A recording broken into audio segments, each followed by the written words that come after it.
Hey there. Welcome to another hour where we slow down time together, where history becomes less about dramatic events and more about the small, repetitive actions that somehow built entire civilizations. Tonight we're talking about feasts, ancient Mesopotamian feasts. And I promise you, nothing about this story will get your heart racing. If anything, you'll drift off imagining the sound of grinding stones and the endless, patient preparation that turned grain into social order. I'd love to know where you're listening from tonight, what time it is there, and whether you're already in bed or just winding down your evening. Drop a comment if you feel like it. And if these slow historical journeys help you sleep, consider subscribing.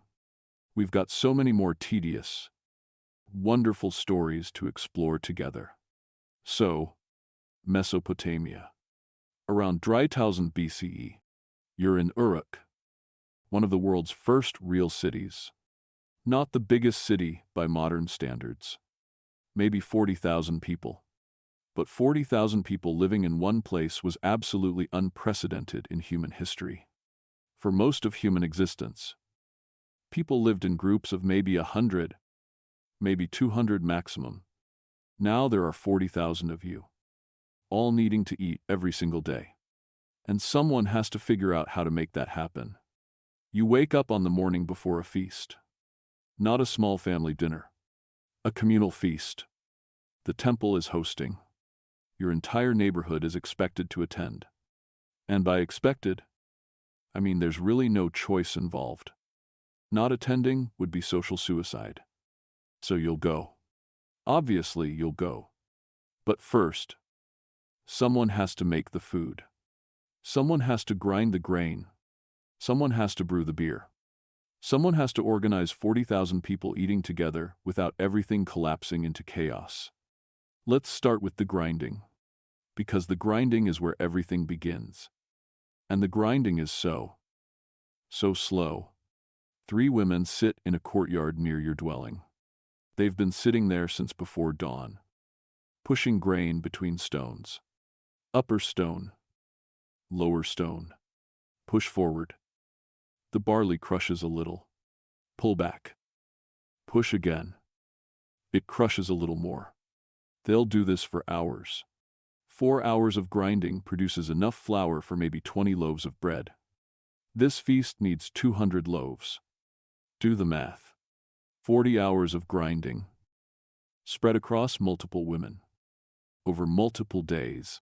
The sound is constant, a rhythmic scraping that becomes almost like silence after a while. Your brain learns to filter it out the way you filter out traffic noise or the hum of air conditioning. But it's always there. Scrape, scrape, scrape. The soundtrack of civilization, the sound of grain becoming flour, which will become bread, which will feed people, which will create the social bonds that hold cities together. You watch one of the women for a moment. Her name is Inanna, though not the goddess. Just a common woman with a common name. Her arms move in that repetitive rhythm. Forward, back, forward, back. Her face shows neither happiness nor sadness. Just the blank expression of someone doing work so repetitive that thinking about it would make it unbearable. So she doesn't think, she just moves her arms and lets her mind go somewhere else entirely. This is meditation. Really. Except instead of sitting peacefully on a cushion, you're grinding grain for hours until your shoulders ache and your hands develop calluses on top of calluses. But the mental state is similar. The repetition creates a kind of trance. The work continues without conscious effort. The pile of flour grows with glacial slowness. Imagine doing this. Imagine spending 4 hours of your day, every day, just grinding grain, not as punishment, not as penance, just as the ordinary work required to eat, because there's no mill, no machinery. No way to speed this up except by adding more people doing the same repetitive motion, hour after hour after hour. We complain when the microwave takes 3 minutes. These people spent 4 hours making enough flour for one day's bread. And they did it without complaining. Because complaining wouldn't make the grain grind itself. The work existed. The work had to be done. So they did it. While the grinding happens, other women are starting the beer. Because a Mesopotamian feast without beer isn't really a feast. It's just people sitting together eating bread and being sad. Beer is essential. Beer is currency. Beer is wages. Beer is offerings to gods. Beer is the social lubricant that makes sitting with your neighbors for hours somehow bearable. But making beer from barley takes at least a week. You can't rush it. You start by sprouting the grain, getting it damp, keeping it damp, letting it begin to germinate. The grain thinks it's going to become a plant. You let it believe this for 3 days. Then you interrupt its dreams by drying it, grinding it, and turning it into beer. After the malting comes the fermenting. You mix the malted barley with water and dates for sweetness. Then you wait. Yeast, wild yeast that lives everywhere in the air, needs to do its work. It needs to eat the sugars and produce alcohol and carbon dioxide.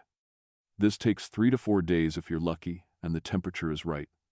Longer if conditions aren't perfect. You cannot rush fermentation. You can pray to the gods for good results. People do pray for good beer, but you cannot make it go faster through willpower or impatience. Time passes. Yeast does its work. Eventually, you have beer. Or you have something that went wrong and now you have to start over and you've wasted a week of effort and expensive ingredients.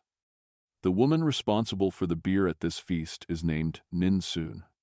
She's been brewing for 20 years, since she was 14, and her mother taught her the craft. Ninsun knows by smell and taste when fermentation is proceeding correctly. She knows the difference between beer that will be merely adequate and beer that will make people smile when they drink it. This knowledge makes her valuable. This knowledge means she eats regularly from temple stores. This knowledge is power. In a world where power is often measured in who controls food and drink, Ninsun tastes the beer fermenting in large clay jars. She's testing for safety as much as quality. Bad beer can kill people. Bacterial contamination, toxins, organisms growing that produce substances deadly to humans. The taster puts her health at risk every time she samples fermenting beer. But someone has to do it. Someone has to verify that this beer won't poison the feast attendees. So Ninsun tastes, waits a few hours, and if she doesn't get sick, the beer is probably safe. Probably. It's not a perfect system, but it's the best system available in a world without microscopes or understanding of germs. While grain is being ground and beer is fermenting, other preparations proceed. Fish need to be caught. Not yesterday. Today, this morning, before the heat makes them spoil. Fishermen work the Euphrates before dawn, casting nets, pulling in catches, rushing them to the temple before decomposition begins. Fresh fish at a feast means someone stayed up all night fishing. Means coordination. Means labor that's invisible to everyone who will eat the fish and never think about the work required to get it from river to plate. Vegetables need gathering. Onions from storage. Lentils from storage. Dates from storage. Everything carefully stored in sealed vessels to keep out insects and rodents and the general decay that attacks food in this climate. Someone inventories the storage. Someone decides what to allocate for the feast. Someone physically moves heavy vessels from dark storage areas to preparation areas. More labor, more time, more coordination. And through all of this, the heat, the relentless, crushing heat that makes every physical task twice as exhausting. It's not yet noon, and already the temperature is climbing past comfortable into oppressive. The women grinding grain are sweating constantly. losing water and salt faster than they can replace them. But they keep working because the feast is coming and the feast must happen. The feast is obligation. The feast is expectation. The feast is the social contract that holds the city together. You don't skip feast preparation because you're hot. You work through the heat because that's what everyone does. What everyone has always done. What everyone will continue doing until the city itself ceases to exist. By mid-afternoon, the clay ovens are being loaded with fuel. Dried dung, mostly animal dung mixed with straw, formed into cakes, dried in the sun, burned as fuel because wood is scarce and expensive. The smell of burning dung becomes part of the smell of baking bread. You can't separate them. Bread equals dung, smoke equals the smell that fills neighborhoods on feast days. The ovens heat for hours. Too hot and bread burns outside while staying raw inside. Too cool and bread comes out dense and heavy. Just right requires constant attention. Constant adjustment of fuel and airflow. No thermometers. No temperature gauges. Just experience and the feeling of holding your hand near the opening and judging by instinct how hot it is inside. A woman named Kubaba manages the ovens today. She's been baking bread since she was a child. Learning from her grandmother. Learning from her mother.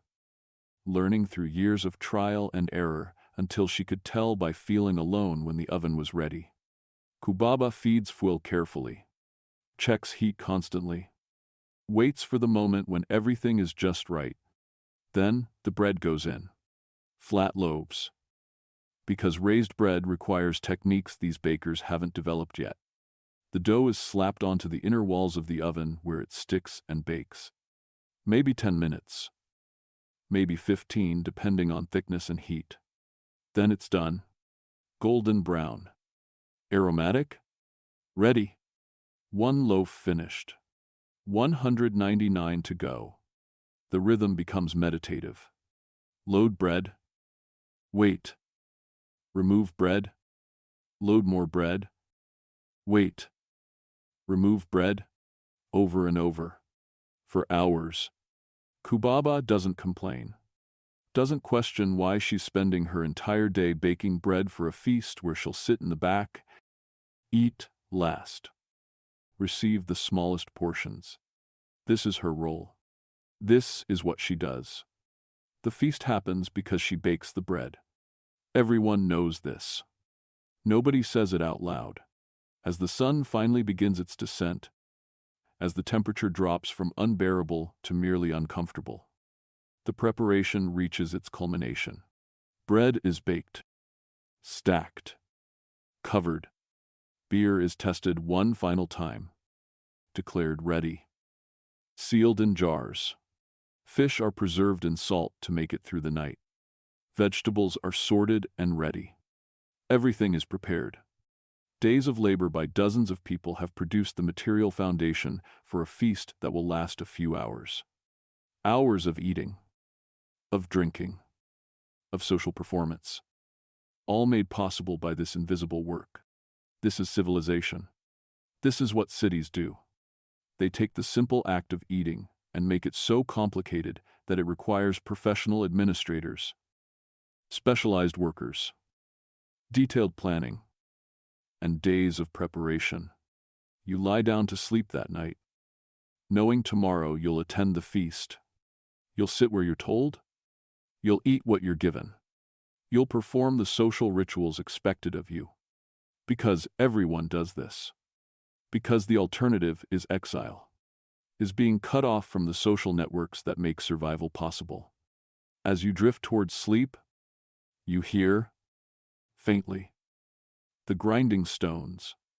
Someone is still working, still grinding grain, because there's always more grain to grind, more bread to make, more feasts to prepare for. The work never ends. The obligations never cease. Morning arrives not gently but insistently.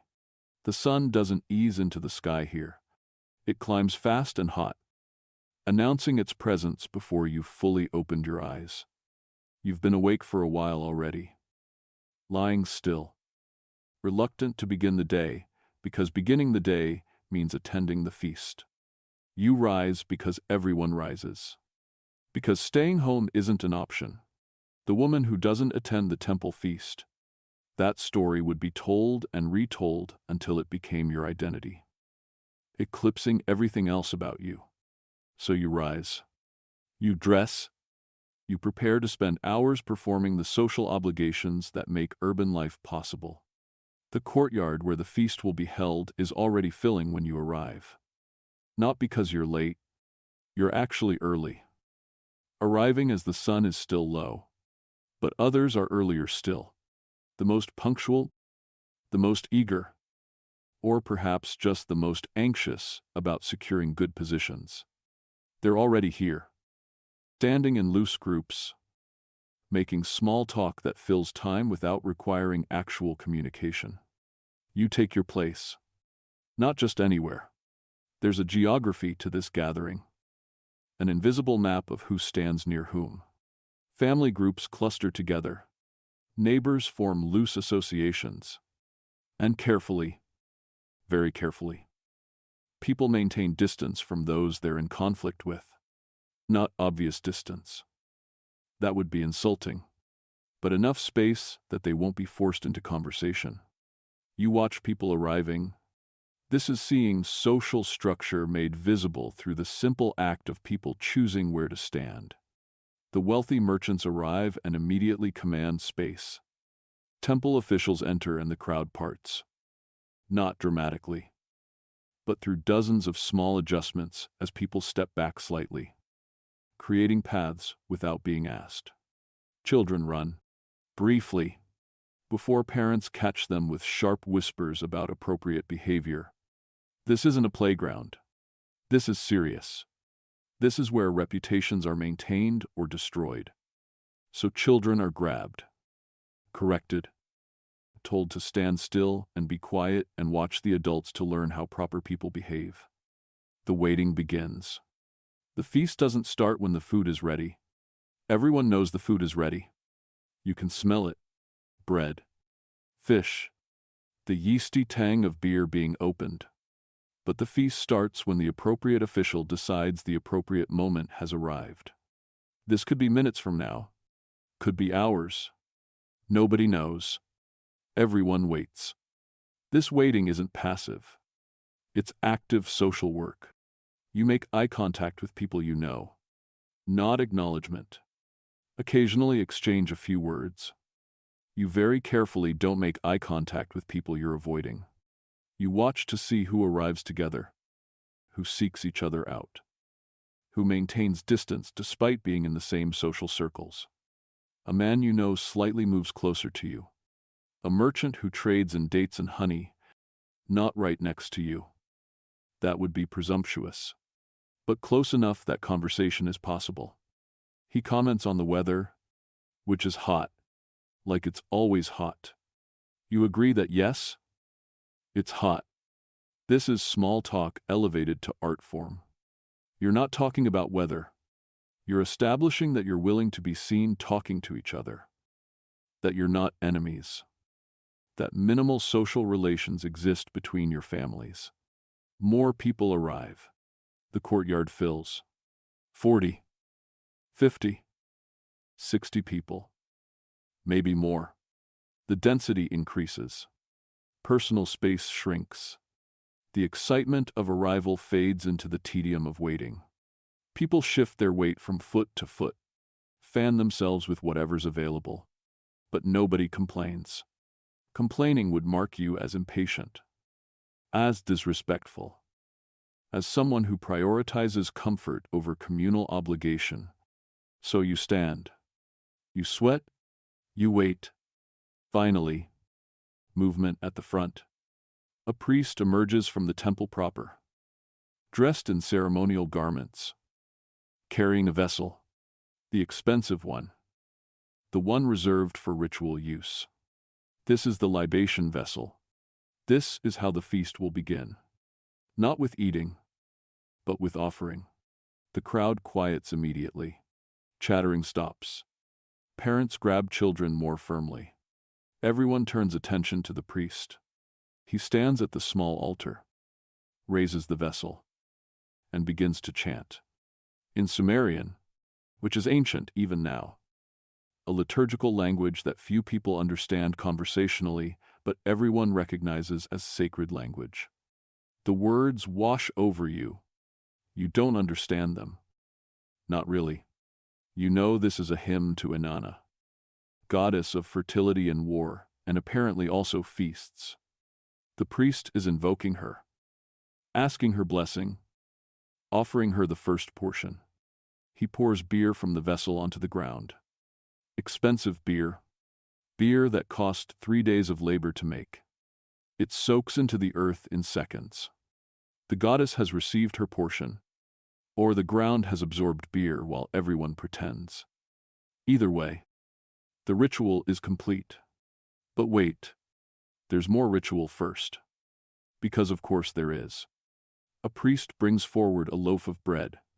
Special bread, made with the finest flour, baked in a special mold. This bread took 8 hours to make. 8 hours for one loaf.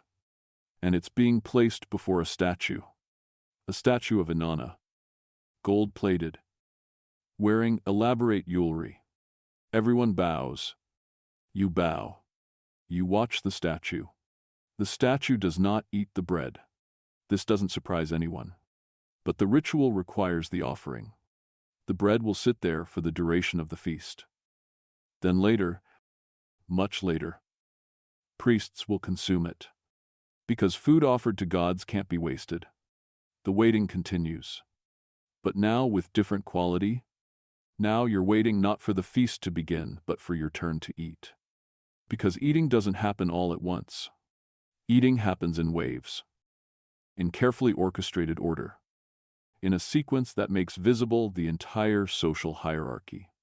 The priests eat first. This surprises no one. They seat themselves on actual chairs. Chairs are expensive. Are marks of status. Servants bring them food. Meat, roasted goat, the smell making your mouth water. White bread, soft and light. Date, wine. Expensive and strong. They eat slowly, not because the food is too hot, but because eating slowly is dignified. Rushing would be undignified, would suggest they're peasants who don't know better. So they eat with deliberate slowness, taking small bites, pausing between mouthfuls, conducting quiet conversations, performing their status through unhurried consumption. You watch this. Everyone watches this. This is part of the feast. Watching hierarchy made visible through food distribution. You're not resentful. Exactly. This is how things work. This is how things have always worked. Priests eat first and best. That's the official story. Whether you believe it or question it quietly, if you keep that to yourself, the second wave begins. Skilled workers, scribes, master potters, successful merchants. They're called forward in small groups. They don't get chairs. They sit on woven reed mats. They receive portions noticeably smaller than the priests. Same types of food, but less of it. The message is clear: you're important. You're valued. You're just not that important. They eat. You watch. More waiting. You're hungry now. Actually hungry. Because you skipped breakfast knowing you'd eat at the feast. Watching other people eat while you stand and wait activates every instinct that says food, want food, need food. You control yourself. Everyone controls themselves. Showing hunger-driven impatience would be terrible breach of proper behavior. The third wave. This is where you are. The broad middle of society. People who work but aren't enslaved. People who own small amounts of property. The majority. You're called forward. You sit on the ground. No mats. The ground is hard, is dirty, is uncomfortable. You sit anyway, because sitting means you're about to eat. Finally, after hours of standing and waiting, around you, your neighbors do the same. Family groups stay together, maintaining identity even in mass seating. Food arrives, not individually served, but set out in communal vessels. Large bowls of lentil stew, thick with onions and garlic. Bread, good bread, brown bread, warm, delicious. Beer, plenty of beer, in large jars with long reed straws. And fish, not the choicest cuts, but fish nonetheless. Protein, flavor. The fish is salty from preservation. A bit tough from being caught yesterday rather than this morning. But it's fish. It's food. And you're hungry enough that it tastes wonderful. You eat with your hands. There are no utensils. Forks won't be invented for thousands of years. You tear bread. Use it to scoop lentils. Grab chunks of fish with fingers that will be oily and sticky for hours. Everyone around you does the same. This is normal. This is how humans eat. The pace is different here than in higher waves. People eat faster, more eagerly, with less performance of dignity. Not rushing exactly, but not dawdling. You eat steadily, filling your belly with bread and lentils and beer. The beer is good, better than expected. Whoever brewed this batch knew what they were doing. It's smooth, slightly sweet from dates, with that distinctive barley flavor. Around you, conversations begin. News is exchanged. Information flows. A man mentions that the irrigation canal needs repair. Several people respond with observations about water flow, about whether the temple will allocate labor. This seems mundane, but this is information exchange in a world without newspapers. This is how people learn who's reliable, who pays debts, who holds grudges. A woman discusses her daughter's upcoming marriage, not gossiping. Sharing information that redraws social maps. Her daughter is marrying into a potter's family. This creates alliance. Future trades become easier. This marriage announcement, delivered casually while eating fish, has implications that will ripple through the community for years. You contribute little. You listen more than speak. Still learning the social landscape. Every feast is education. Is data collection. Is slow accumulation of social knowledge. The beer jars circulate. You don't drink from individual cups. Everyone shares. Long reed straws stick out of jars. And people take turns drinking. You put your mouth where other mouths have been. You share saliva. Share whatever illnesses might circulate. Share the intimate act of drawing liquid from the same source. This isn't unhygienic by local standards. This is community. This is trust made physical. You drink deeply. The beer makes the heat slightly more bearable. The hard ground slightly more comfortable. Your neighbors slightly more interesting. You understand why beer is central to feasts. It doesn't just provide calories. It provides social lubrication that makes hours of sitting with the same people endurable. More food appears. Not because you're still hungry, but because the feast has to dispose of prepared food. Waste would be unthinkable. So additional bread is brought out. More fish. More stew. People eat more slowly now, picking rather than devouring, but still eating because the food is there, and refusing would be insulting. The eating continues. The afternoon wears on. The heat intensifies, then slowly begins to fade. People are still eating, still talking, but the energy is changing. The initial excitement has passed. The hunger has been satisfied.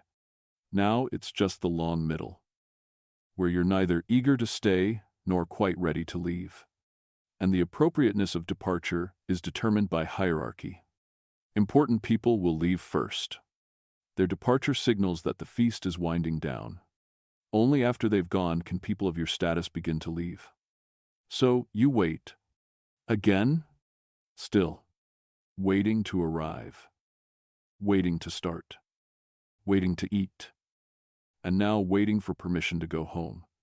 As the sun touches the horizon, the priests stand. They're leaving. They've fulfilled their role. Their departure creates a cascade. Second-tier people stand shortly after. Then your group begins to rise. Stretching legs. Gathering yourselves. You don't just walk away. You have to acknowledge the host. You approach. You bow slightly. You express gratitude in formal phrases everyone uses. The priest nods, accepts your thanks. You've attended. You've eaten. You've shown proper respect. The social contract has been honored. The walk home feels longer than the walk there.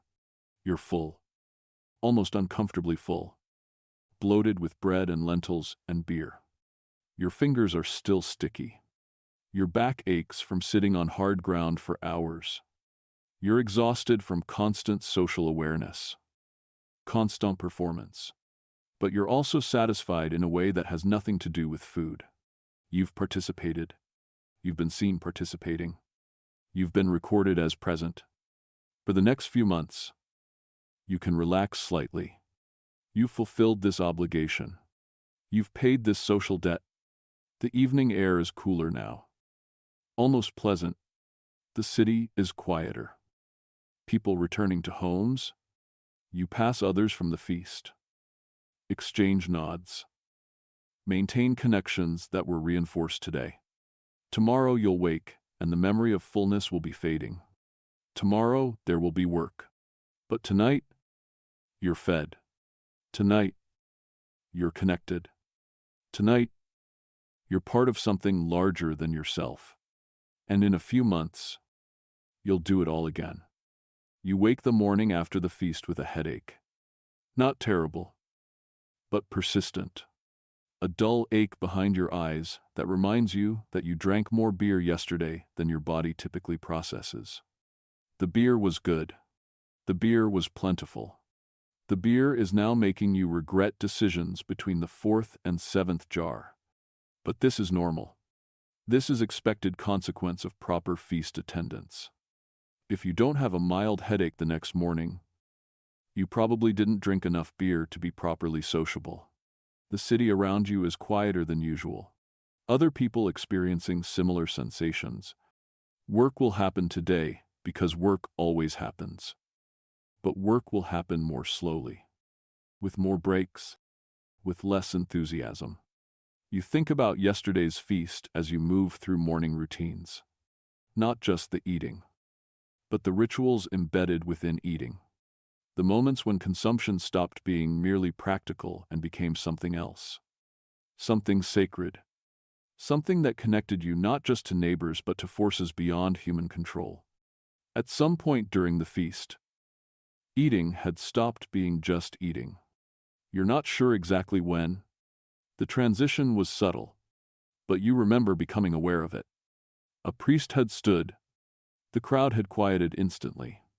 You'd been chewing bread, and you'd stopped chewing. Held the bread in your mouth. Waiting. The priest had begun to chant. Not in everyday Akkadian. In Sumerian, ancient Sumerian. The language of the old gods.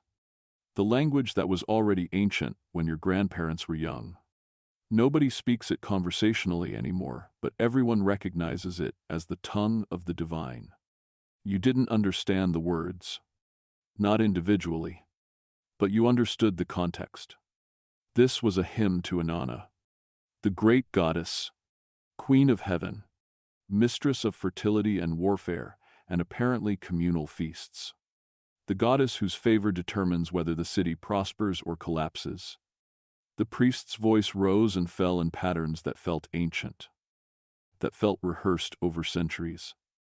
that felt like they connected directly to something fundamental about being human in this place. You didn't need to understand the words. You needed to feel the weight of them. The seriousness. The connection to forces beyond the immediate. Everyone had bowed their heads. You'd bowed yours. Some people seemed genuinely moved. Their eyes closed. Their faces composed in expressions of reverence that looked real rather than performed. Other people maintained appropriate, respectful postures while their eyes stayed alert, watching the crowd, thinking about practical concerns beneath the veneer of piety. You'd been somewhere in between, not deeply spiritual, not coldly calculating, just present, participating in ritual larger than any individual's belief or disbelief. The ritual worked not because everyone believed it, but because everyone performed it. The performance itself was the power. This is religion. You'd thought, this is how it actually functions. Not through individual conviction necessarily, but through collective participation, through agreement that yes, we will all bow our heads when the priest chants. We will all maintain silence during sacred moments. We will all perform reverence regardless of private thoughts. And through that collective performance, something emerges. Call it social cohesion. Call it divine favor. Call it whatever you want. But something happens when 40 people simultaneously agree to treat a moment as sacred. Now, the morning after, you think about the foods that carry sacred significance. The foods that aren't just nutrition but symbol. Meaning, connection to cosmic order. Dates. For instance, you'd eaten dates yesterday. Sweet and sticky. A luxury that most people access only at feasts. Dates are sacred because date palms take 7 years to fruit. 7 years. Think about that. You plant a sapling and you wait. You water it. Protect it. Maintain it through seasons and years. Only after 7 full cycles does the palm finally produce fruit. This makes dates inherently sacred. This makes them metaphors for everything good that requires patience. The date palms themselves are called the tree of life in hymns. They provide not just fruit, but wood, bronze for weaving, fiber for rope, shade for smaller plants. They're the foundation of survival here, and they take 7 years to establish. 7 years of faith that yes, this investment will pay off. Eating dates at the feast wasn't just eating sweets. It was consuming concentrated patience.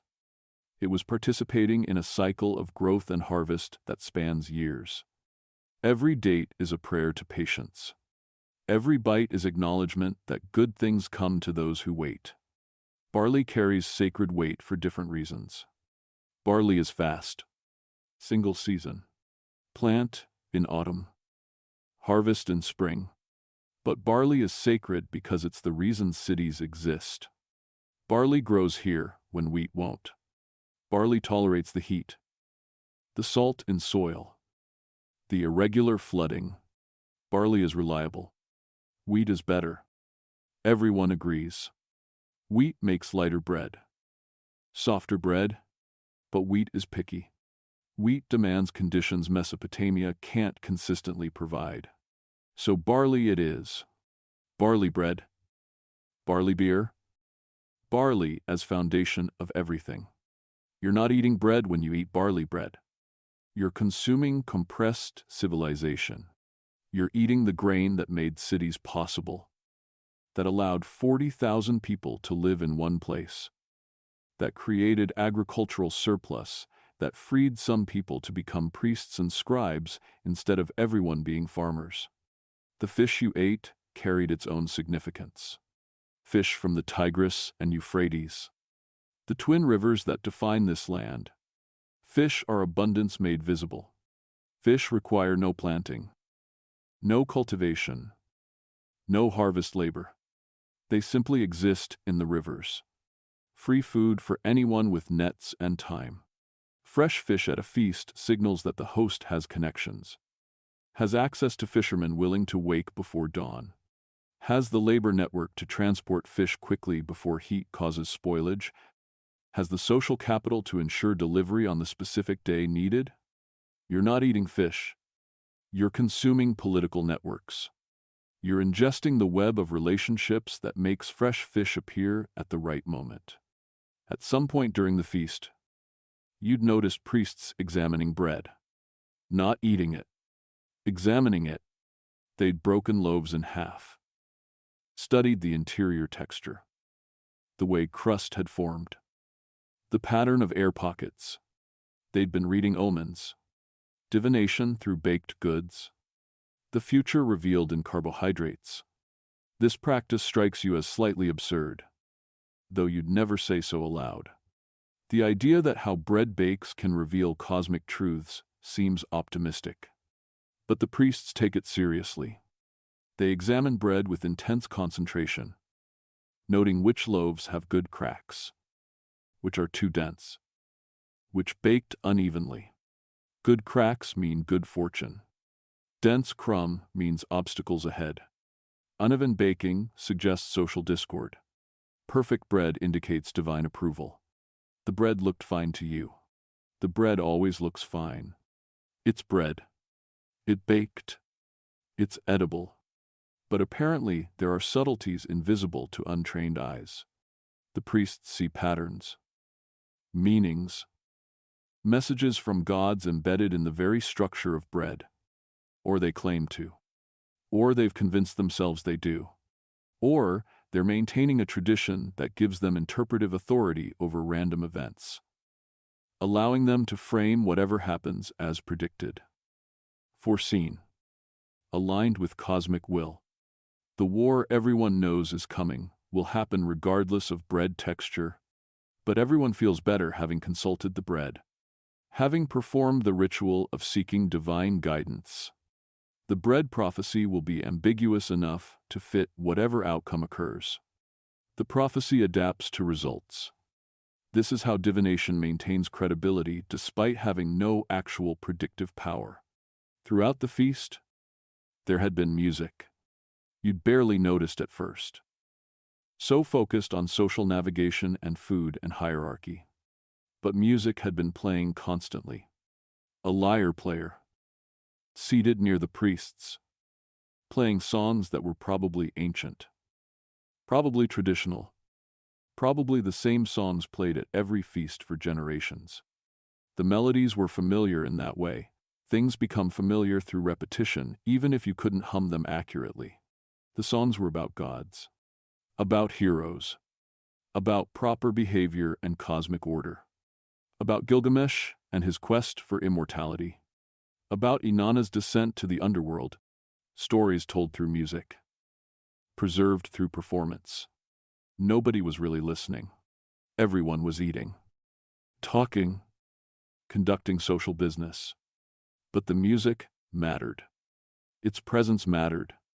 Silence during a feast would have been deeply uncomfortable, would have made every conversation too audible. The music filled space, made conversation easier, provided rhythm without demanding attention. The musician was a professional, temple employee, trained since childhood, fed from temple stores in exchange for this service. His job was to make feasts feel sacred, to create atmospheric holiness through sound, to transform ordinary eating into ceremony through addition of ancient melodies. He was good at it. The lyre sounded beautiful, its tones pure and clear. You wouldn't remember the melodies this morning. Nobody would. The music was designed not to be memorable, but to be appropriate, to set a mood, to fill silence, to signal that this was a proper feast with proper observances. Children had been present at the feast, though you'd barely noticed them. But they'd been there, sitting with families, watching everything, absorbing unspoken rules through observation rather than instruction. This was education. This was how social structures transmitted themselves across generations. They learned who sat where, who spoke to whom, who received honored portions and who ate last. They learned that patience was expected, that grabbing was shameful, that behavior reflected on entire families. They learned that silence during sacred moments was mandatory, that respect for priests was automatic. One child had run between seated groups. You'd seen it. A child, maybe 5 years old, had broken free and sprinted through the crowd. Laughing, delighting in movement, the parent had reacted instantly. Not with violence, not with shouting, but with firm correction. The child had been grabbed, pulled back, spoken to in sharp whispers. The child's face had crumpled. The joy had evaporated. The lesson had been learned. The lesson wasn't that running is dangerous. The lesson was that disrupting the feast's order was social offense. That individual impulses don't matter when communal cohesion is at stake. That your desires are subordinate to group functioning. Harsh, maybe. By modern standards, definitely harsh. But effective. Undeniably effective. These children would grow up knowing exactly how society worked. Knowing their place, knowing the rules. The children had received smaller portions than adults. Not equal shares despite equal hunger. They hadn't contributed labor. They weren't full members yet. So they received enough to not be hungry, but not enough to be full. They received lessons in delayed gratification. In earning your place, you'd watched a young girl, maybe 8, accept her small portion without complaint. She'd eaten slowly, making it last. Watching adults receive larger portions with an expression you couldn't quite read. Acceptance, resentment, understanding that someday she'd be an adult receiving full portions. All of those probably mixed together. She was learning that life wasn't fair in any abstract sense. Learning that you got what your social position entitled you to receive. Learning that patience and conformity eventually resulted in advancement through the hierarchy if you lived long enough and performed properly. As the morning after the feast continues, you think about what the feast actually was. Not just eating, not just social gathering, but complex performance where sacred and mundane intertwined so completely that separating them became impossible. You'd eaten bread and fish. You'd also consumed hierarchy, participated in religious ritual, demonstrated social compliance, renewed communal bonds, and transmitted cultural values to the next generation. The feast was theater, was education, was religion, was politics, was all of these simultaneously, none quite separable from the others. You'd performed your role adequately, not brilliantly. You weren't trying to stand out, but adequately. You'd shown up, eaten appropriately, maintained proper demeanor, acknowledged your place. You'd done what was expected, which was exactly what was expected. In a few months, there would be another feast. Different occasion maybe. Different foods possibly. But same fundamental structure. Same hierarchy made visible through food distribution. Same rituals embedded in eating. Same children watching and learning. Same performance of community. This was civilization. Not the monuments or laws, but this, the feast, the gathering, the slow conversion of food into meaning, the patient construction of social order through thousands of meals where people sat together and ate together and agreed, tacitly, that yes, this is how things are done. The grinding stones fall silent for a moment, then start again. Someone has ground enough flour. For now, tomorrow the work begins again. 3 days after the feast, you're called to witness a dispute. Not formally, not with any legal summons, but word spreads through your neighborhood that 2 men are bringing their conflict before the community. And your presence is expected. Not optional. Expected. Because disputes in Mesopotamian cities aren't resolved behind closed doors. They're resolved publicly. in front of witnesses, where everyone can see and hear and judge and remember. The dispute is mundane enough. A property boundary issue. Two neighbors who share a wall disagree about where exactly that boundary lies. One claims the other has encroached by building a storage room that extends 6 inches past the proper line. The other insists the boundary has always been where it currently is, that no encroachment occurred. 6 inches. That's what this is about. 6 inches of mud brick wall. And everyone is taking it seriously.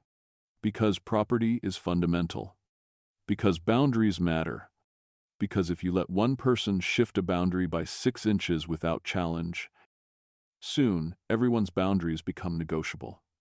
And property itself becomes meaningless. The hearing will take place at the next communal meal. Not a major feast, but a smaller neighborhood gathering. The kind that happens monthly, where 30 or 40 families come together for an evening meal and to handle collective business. The feast becomes the courthouse. The meal becomes the trial. When the evening arrives, you walk to the neighborhood gathering place, a courtyard shared by several extended families, large enough to accommodate the expected crowd. The smell of cooking fish reaches you before you see the gathering. Someone grilling fish over open coals. The smoke and aroma announcing that food is ready. The courtyard is already full. People sit in their usual family groups. But there's a different energy tonight. Quieter. More alert. Everyone knows about the dispute. Everyone has opinions. The two men in conflict are both present. Sitting with respective families. Maintaining careful distance. Neither looks happy. Both look resigned. The meal begins with usual rituals. Brief prayers. Symbolic offerings. Acknowledgement of gods who watch over neighborhood gatherings. Then, food is distributed. Not in waves based on status like at temple feasts, but in rough order of age and family importance. Elders eat first. Large families receive generous portions. You eat slowly. The fried fish greasy and delicious. The bread warm. Around you, people eat and talk in low voices, discussing the dispute, taking sides, forming opinions. This isn't random gossip.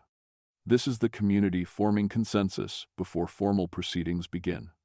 When most people have finished eating, when immediate hunger has been satisfied, one of the neighborhood elders stands. He's old, maybe 70, which is extraordinary here. His survival to this age gives him authority. He's seen disputes before. He knows how this works. He calls the two disputants forward.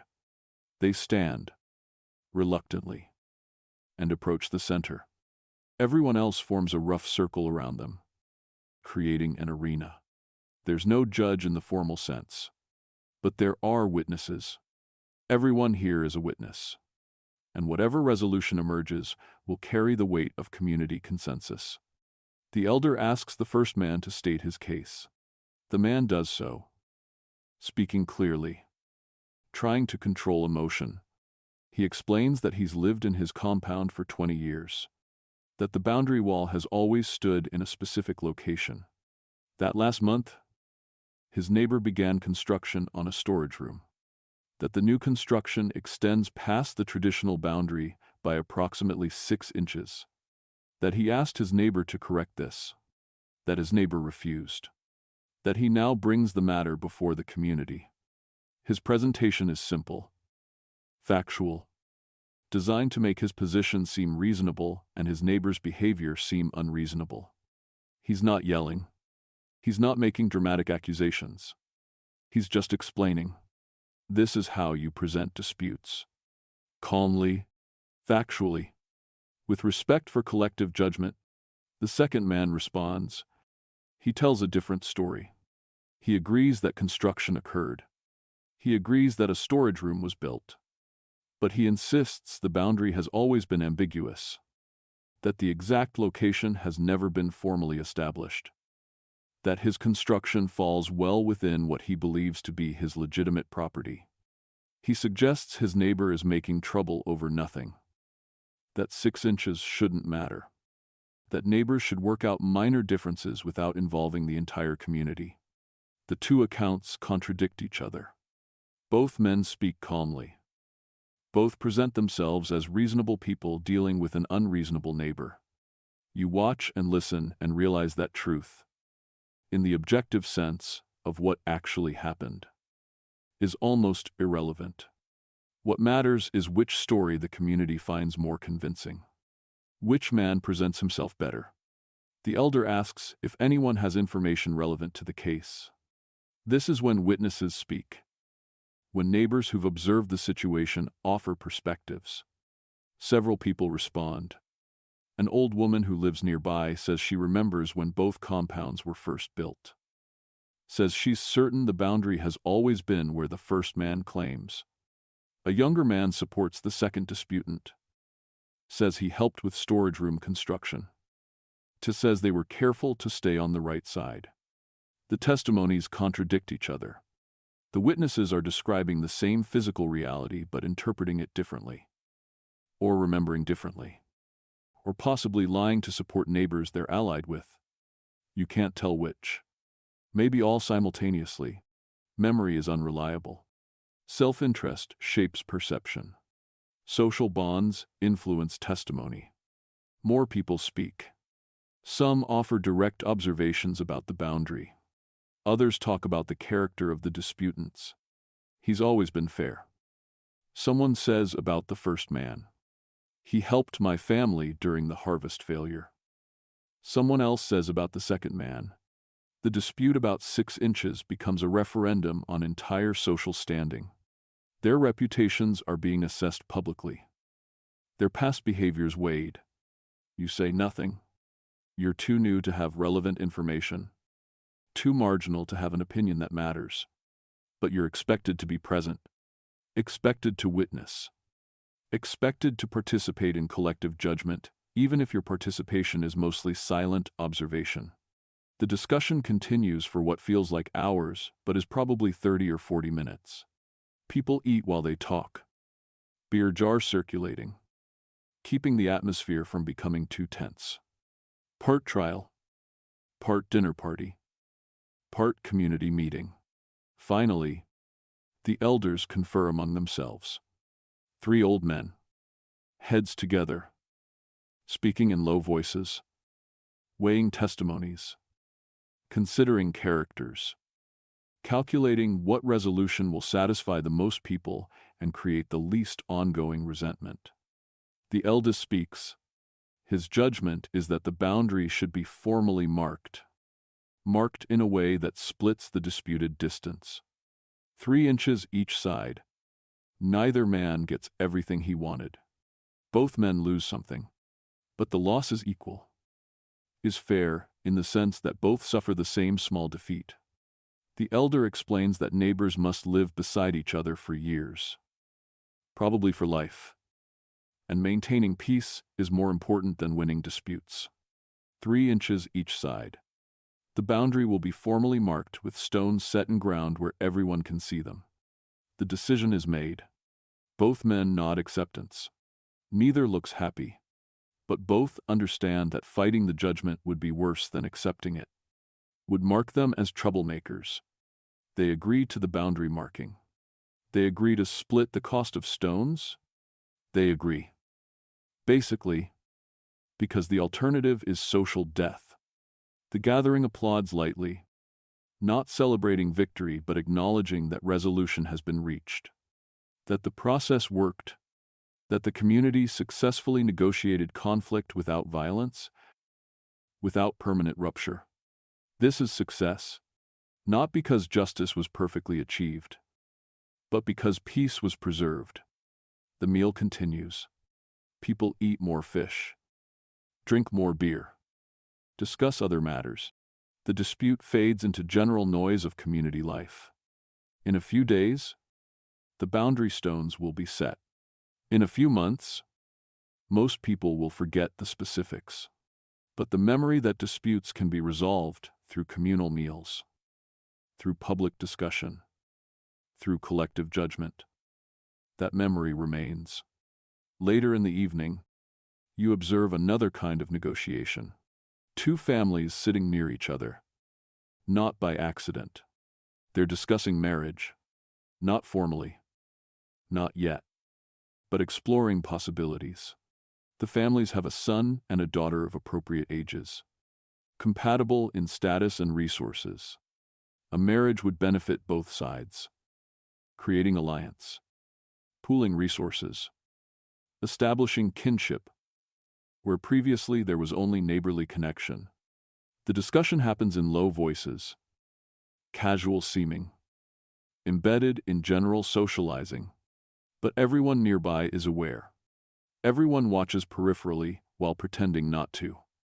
Because this negotiation, if successful, will reorganize social relationships throughout the neighborhood.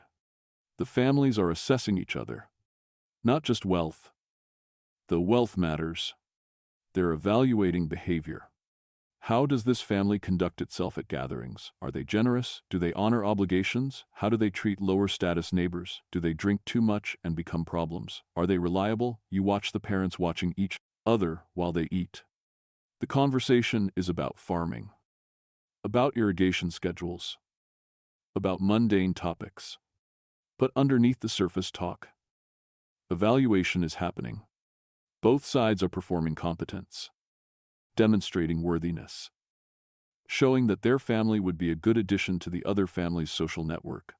The young man and young woman in question sit quietly nearby, knowing they're the objects of negotiation but having no voice in the process. Their preferences, their attractions, their desires. These are irrelevant, or at least secondary. Marriage isn't about individual happiness. Marriage is alliance, is strategy, is merging of family resources and obligations. The young people will marry who their families decide they'll marry. And probably they'll be fine. Probably they'll develop affection over years of shared life, or at least functional cooperation, which is close enough. You think about your own potential marriage prospects. If you stay in this city long enough to establish yourself, these feasts are where such negotiations happen, where families assess each other, where alliances are formed through careful observation and even more careful performance. You're being evaluated constantly, even when you're not aware of it. As the evening deepens and the meal gradually transitions into the dispersal phase, you think about what you've witnessed. Dispute resolution through dinner. Marriage negotiations over fish. The feast isn't just a meal.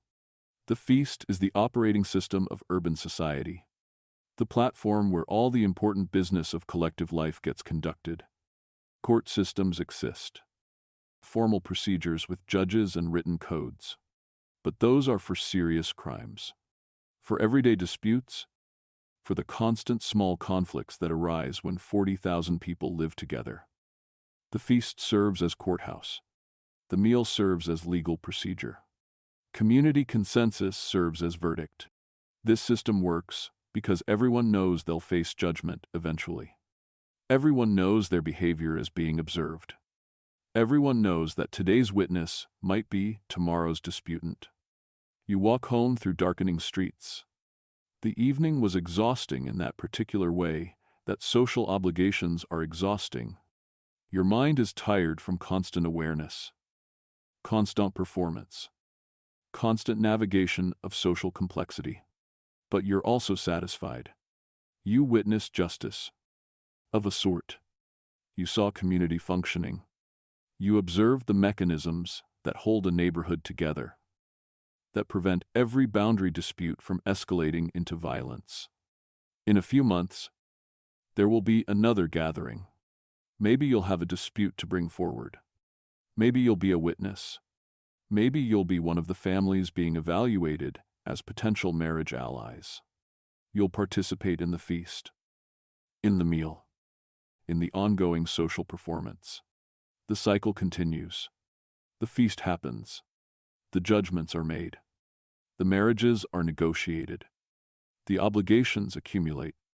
And through it all, the city holds together. 2 weeks after the neighborhood feast where you witnessed the boundary dispute. You're called upon to fulfill an obligation you didn't realize you'd incurred. A neighbor, someone you barely know beyond nodding acknowledgement in the street, appears at your dwelling in the morning. She explains that her family is hosting a small gathering. Nothing major. Just a meal for their daughter's coming-of-age ceremony. Your presence would honor them.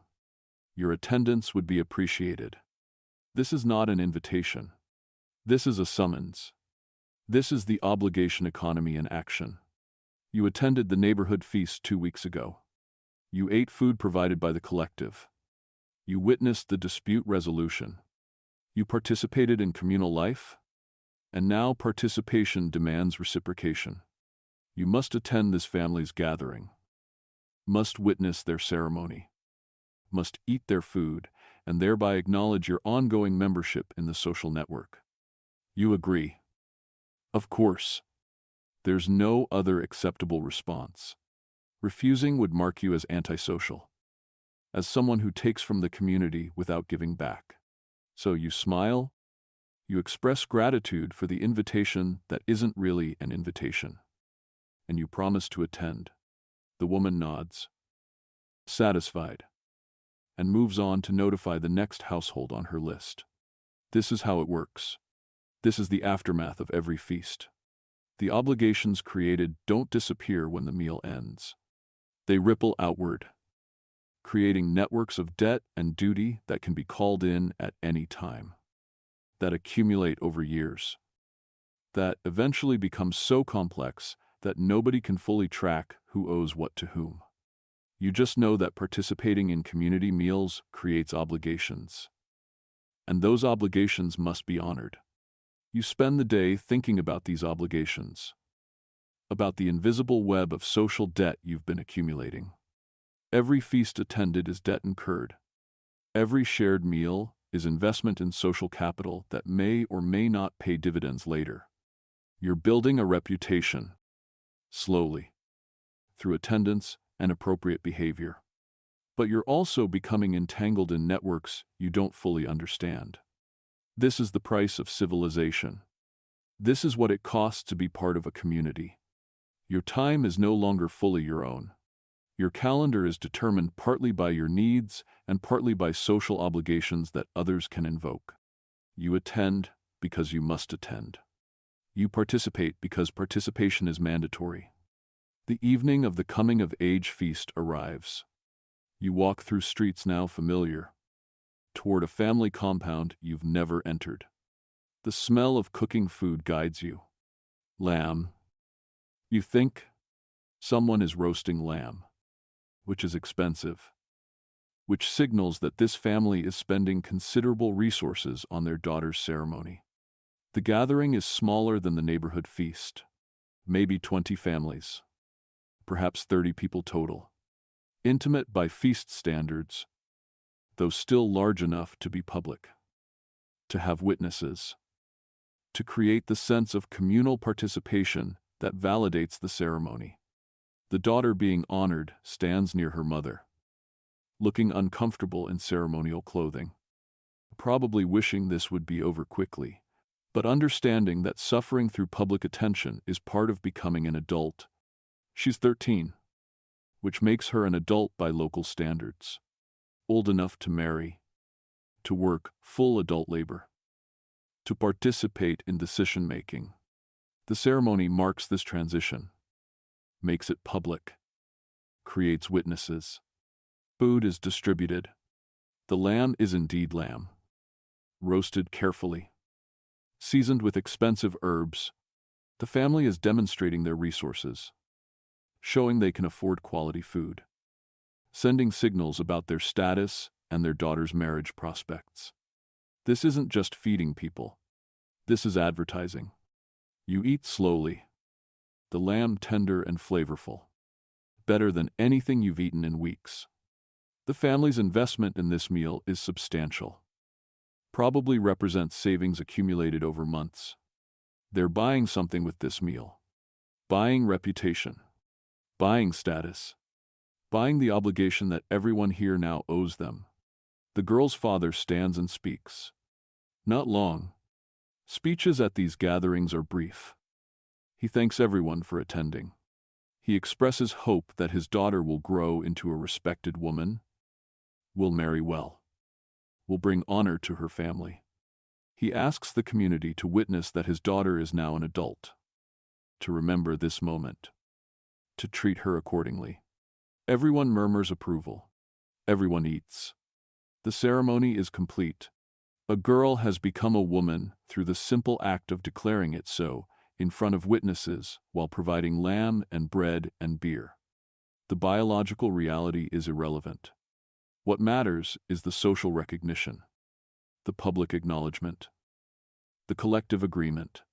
As eating continues, conversations drift to other topics: irrigation and flooding, harvest prospects, temple politics, family alliances. Nobody discusses the girl directly. That would be impolite now that she's an adult. But people discuss marriage prospects in general. The girl's availability is advertised through absence of mention. You watch the social machinery operate. Families with sons of appropriate age note this new availability. Families with daughters being honored at similar ceremonies observe how this one was conducted. Everything is data. Everything feeds into complex calculations of marriage strategy. The meal extends through evening. The family must demonstrate that they can afford to feed people for several hours. Leaving too quickly would suggest boredom. Staying too long would suggest taking advantage. There's a window, invisible but real, when departure becomes appropriate. You watch for signals. Follow leads. Leave when higher status attendees leave. As you walk home through complete darkness, you think about the obligations you've created tonight. You ate this family's lamb. You witnessed their daughter's coming of age. You participated in making her adult status socially real. They can now call on you for reciprocation. This is how the web grows. This is how networks form. One meal at a time. One small obligation at a time. Until everyone in the city is connected through chains of debt and duty that stretch back months or years. You can't trace all the connections, but you know they exist. The next morning, you wake thinking about failure, about what happens when feasts go wrong, when obligations aren't met or hospitality is insufficient. You've heard stories. Every neighborhood has stories about feasts that went wrong. There's the family 3 districts over where the beer ran out. A major feast. Dozens of families invited. And the host had miscalculated.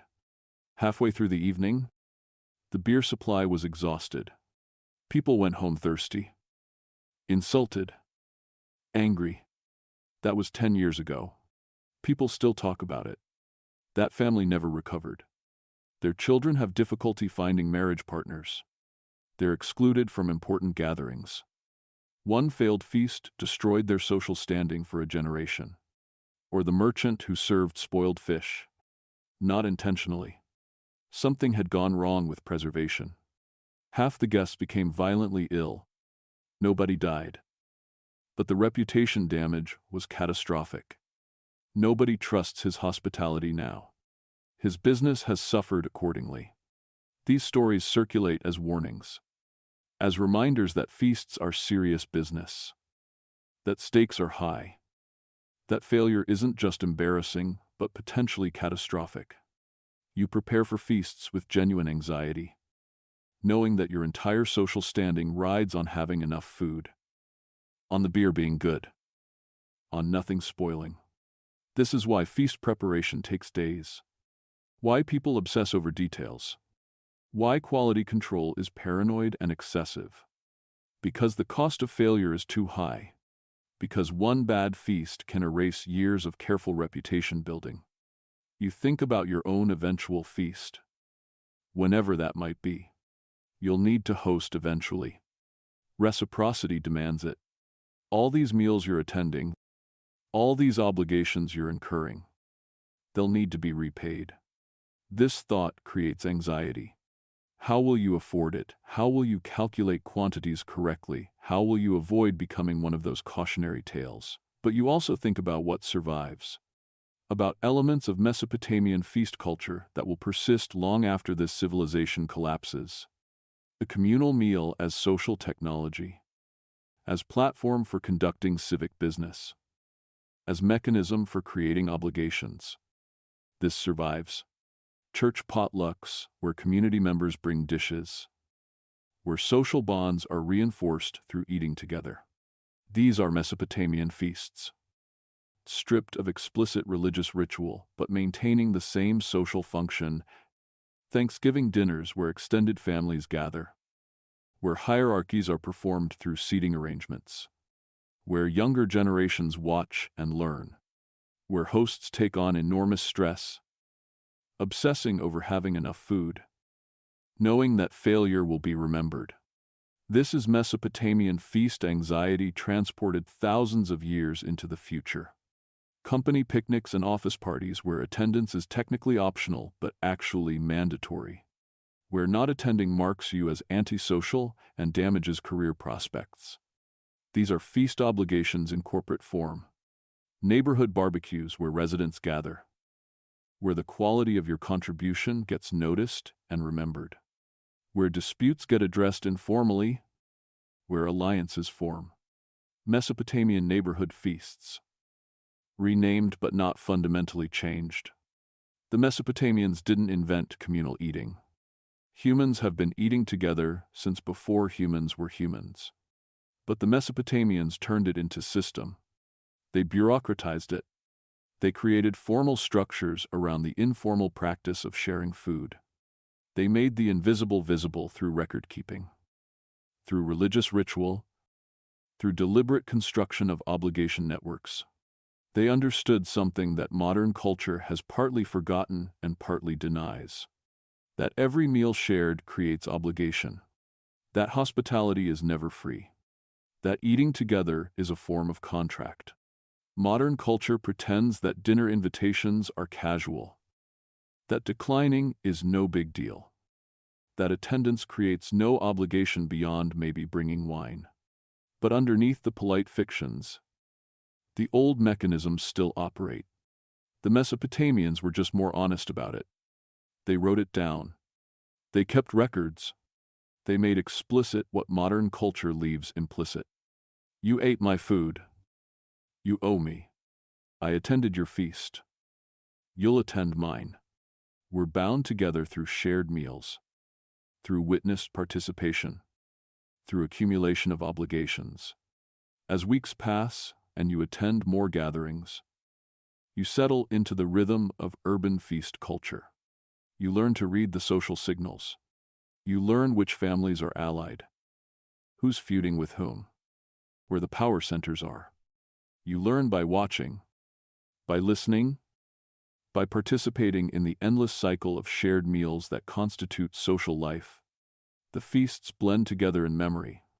Individual meals become indistinguishable, but certain moments remain distinct. The boundary dispute, the coming-of-age ceremony. These moments stick because they illustrate principles, because they teach lessons about how the system works. You're becoming Mesopotamian. Slowly, through accumulation of shared meals and witnessed obligations. Your initial foreignness is fading. People are learning to recognize you. You're being integrated into the community one feast at a time. Late one evening, after yet another neighborhood feast, you sit alone, thinking about what you've learned, about the whispered rituals that give this entire experience its character. The rituals weren't loud or dramatic. They weren't the chanting priests or formal ceremonies. They were the quiet negotiations, the subtle signals, the unspoken agreements that happened in the spaces between official proceedings. The whisper, when someone indicated which family was looking for marriage partners. The quiet aside where obligation was acknowledged. The subtle shift in seating that signaled a dispute being resolved. The careful avoidance of certain topics. The knowing glance when someone behaved inappropriately. These were the real rituals. These were the mechanisms that made the system work. Not the dramatic moments, but the subtle ones. Not the official ceremonies, but the informal negotiations. Not what was said loudly, but what was communicated quietly. You think about the future, about the feasts that will happen after you're gone. The specific people will change. The specific disputes will be different. The marriages being negotiated will involve different families. But the structure will remain. The feast, as social technology, will persist because it works. Thousands of years from now, you imagine, people will still gather to eat together. They'll still use meals as context for conducting social business. They'll still create obligations through shared food. They'll still negotiate marriages and resolve disputes while breaking bread together. The details will change. The technology will advance. But the fundamental human need to mark important moments with communal meals, that will remain. As you drift toward sleep, you hear faint sounds from nearby courtyards. Grinding stones. Always grinding stones. Someone preparing grain for tomorrow's bread. The sound is familiar now, comforting in its constancy. The grinding continues. The bread will be made. The feasts will happen. The obligations will accumulate. The whispered rituals will bind people together. This is civilization. Not the monuments or the laws. But this, the feast, the gathering, the slow, patient construction of social order through thousands of shared meals, the whispered agreements and quiet negotiations that convert strangers into neighbors, neighbors into community. The grinding stones fall silent. Someone has prepared enough flour for now. Tomorrow the work begins again. Tomorrow there will be more obligations, more gatherings, more food to share, more bonds to create. The cycle continues. The feast endures, one meal at a time, one obligation at a time, one whispered agreement at a time. Months have passed since you first attended the great temple feast that introduced you to the rhythms of Mesopotamian communal life. You've become part of the cycle now. The endless rotation of preparation and attendance, of obligation incurred and obligation fulfilled, of meals shared and bonds created that make urban existence possible. The seasons have turned. The barley has been harvested, threshed, stored in the great temple granaries that hold the city's survival through winter and possible drought. The date palms have fruited, their sweet produce carefully rationed and preserved. The rivers have flooded and receded, depositing new silt on the fields, renewing the soil that makes agriculture possible in this harsh landscape. And through it all, the feasts have continued. Not just the great temple feasts that happen a few times per year, but the smaller neighborhood gatherings that occur monthly. The family celebrations that mark births and deaths and coming-of-age ceremonies. The dispute resolutions and marriage negotiations and business partnerships that require the witness of communal meals. You've attended so many feasts now that you can no longer remember them individually. They blur together into a general impression of sitting on hard ground, eating bread and fish and lentils, drinking beer while navigating the complex social requirements of each gathering. But the pattern is clear. The structure is visible. You understand now what you couldn't grasp when you first arrived. The feast is how 40,000 people live together without killing each other. It's that simple and that profound. Without the feast, without the constant reinforcement of social bonds and obligations, without the public performance of hierarchy and reciprocity, the city would collapse. Not immediately, but gradually, as disputes escalated into feuds, as marriages failed to create alliances, as obligations went unfulfilled and trust eroded. The feast is the social glue. The feast is the operating system. The feast is the price of civilization. You've begun planning your own feast. Not because you want to, because you must. The obligations you've accumulated over months of attendance have reached the point where reciprocation can no longer be delayed. The families whose hospitality you've enjoyed, the neighbors who've witnessed your participation in communal life, the acquaintances who've included you in their social networks, all of them are waiting, watching, wondering when you'll fulfill your end of the bargain. The planning creates anxiety that sits in your stomach like undigested bread. How much food will you need? How many people must you invite? How much beer should you brew? The calculations seem impossible. Too little, and you'll be marked as stingy, as someone who takes more than they give. Too much, and you'll waste resources you can barely afford. You consult with older neighbors who've hosted many feasts. They provide guidance in that indirect way that characterizes all teaching here. They don't tell you exactly what to do. That would be presumptuous. But they share stories about their own feasts, about what worked and what didn't, about the delicate balance between adequate hospitality and excessive display. Slowly, aplanimerhis, you'll host a moderate gathering. Nothing elaborate that might seem like showing off, but nothing skimpy that might suggest poverty or lack of generosity. Perhaps 40 people. Perhaps 2 large jars of beer. Perhaps enough bread and fish to ensure everyone eats adequately without enormous surplus. The preparation begins 3 days before your feast. You've watched this process often enough to know what's required. But doing it yourself is different. The grinding seems to take forever. Your arms ache after just an hour of pushing grain between stones. And you have hours more ahead of you. This is why women who grind grain every day develop such strong shoulders. Such endurance for repetitive work. The beer brewing is equally challenging.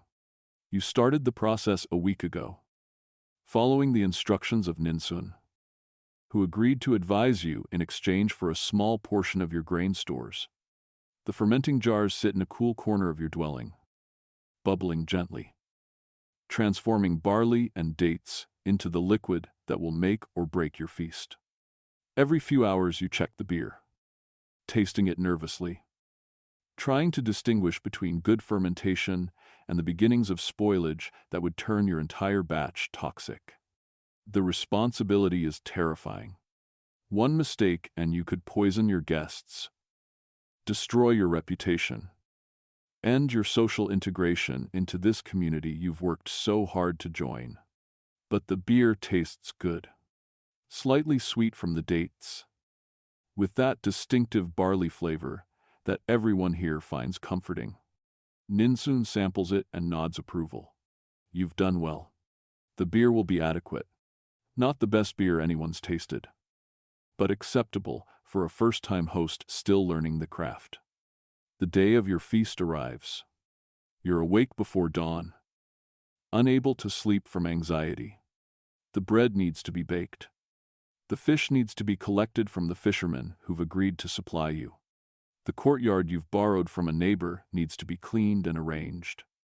1,000 small tasks that all must be completed before guests begin arriving in late afternoon. By mid-morning, you're exhausted. By noon, you're wondering if you've made terrible mistakes in your calculations. By mid-afternoon, when guests begin arriving, you're too nervous to remember whether you've forgotten anything critical. But the feast proceeds. People arrive in the expected order. Families cluster in familiar patterns. The usual small talk fills the waiting period before food is served. You perform the required rituals, the prayers and offerings that acknowledge the god's role in providing food and community. Your hands shake slightly as you pour beer onto the ground for the goddess, hoping no one notices your nervousness. Then the eating begins. You've arranged for food to be served in appropriate order. Not strict hierarchy like at temple feasts. This is a neighborhood gathering where everyone is roughly equal status, but still with some acknowledgement of age and family size and social importance. The oldest eat first. Large families receive generous portions. Everyone else follows in patterns that feel natural, even if they're never explicitly stated. You can barely eat yourself. You're too busy watching to make sure everything proceeds smoothly. Is there enough beer? Is the fish fresh enough? Is the bread adequate? Do people seem satisfied or merely polite? The anxiety of hosting is far worse than the anxiety of attending. But people are eating. People are talking. The usual information exchange happens. Disputes are discussed. Marriages are mentioned. The irrigation problems are analyzed. Your feast is serving its purpose, providing the platform for social business to be conducted. As evening deepens and the feast gradually winds down, you realize something important. You've done it.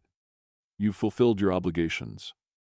You've demonstrated that you understand how the system works and that you can participate appropriately.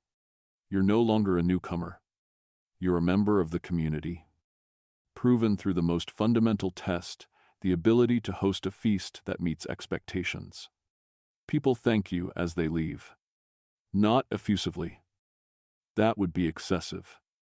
But with genuine acknowledgement that your hospitality was adequate, that your feast fulfilled its social function. You've created new obligations tonight. Of course, everyone who ate your food now owes you reciprocation. The cycle continues. But that's good. That's how it's supposed to work. You're now fully integrated into the web of mutual obligation that holds the city together. After the last guests depart, you sit alone in the borrowed courtyard, exhausted and satisfied in equal measure. The feast is over. The immediate anxiety is past. But you know this isn't the end. This is just one cycle in an endless rotation of feasts that will continue as long as the city exists. You think about the future, about feasts that will happen 100 years from now, 1,000 years from now. The people will be different. The specific circumstances will change. But the fundamental pattern will remain because it works.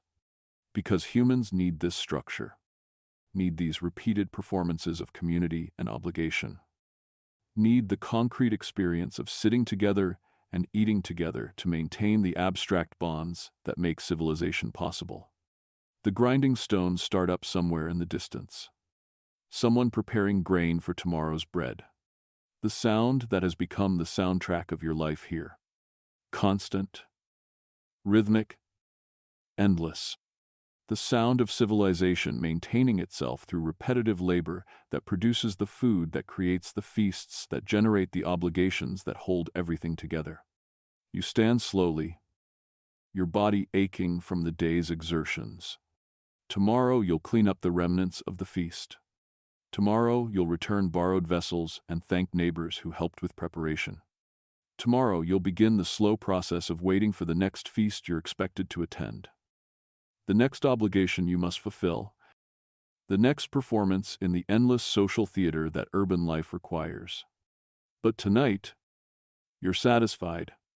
You've contributed to the great project of civilization. You've participated in the whispered rituals that convert individuals into community. You've helped maintain the social machinery that allows 40,000 people to live together in relative peace. This is what history is made of. Not the dramatic battles or the construction of monuments or the reigns of kings. But this, the feasts, the grinding, the beer brewing, the careful navigation of social obligations, the endless repetition of communal meals that somehow, mysteriously, create the bonds strong enough to hold entire civilizations together. As you walk home through dark streets, you think about all the people who've done this before you. Thousands of years of humans sitting together, eating together, creating obligations together, and thousands of years still to come. And people repeating these same patterns because nothing better has been invented for converting strangers into neighbors and neighbors into communities. The whispered rituals continue. The grinding stones never stop. The feasts proceed on their eternal schedule. And slowly, so slowly you barely notice it happening. Grain becomes flour, becomes bread, becomes feast, becomes obligation, becomes community, becomes civilization. One meal at a time. One obligation at a time. One whispered agreement at a time. Forever.